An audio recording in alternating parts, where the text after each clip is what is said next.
अस्सलाम वालेकुम। गुजरात से मुखातिब रिपोर्ट।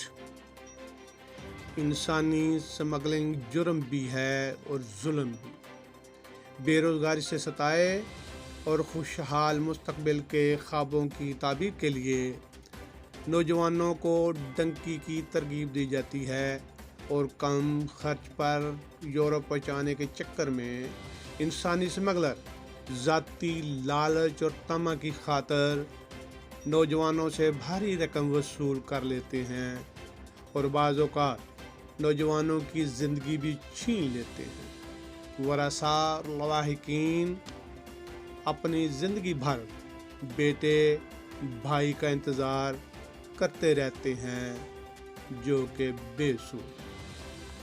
गुज़श्ता दिनों लेबिया कश्ती हादसा, गुजरात मंडी बहाउद्दीन, जवान साल बेटों की लाशें अफसोसनाक सामने।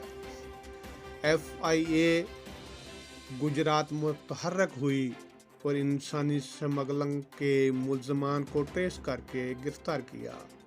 डिप्टी डायरेक्टर FIA गुजरात की सरबराही में लेबिया कश्ती हादसा के मरकज़ी मुल्ज़म मोहम्मद सईद सुनार को भी गिरफ्तार कर लिया गया।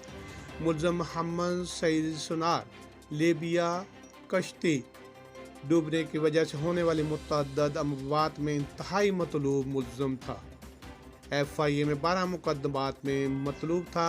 FIA गुजरात ने जदीद टेक्नोलॉजी की मदद से और मेहनत से मुल्ज़म मोहम्मद सईद सुनार को गिरफ्तार कर लिया और मज़ीद इंकशाफात की उम्मीद है।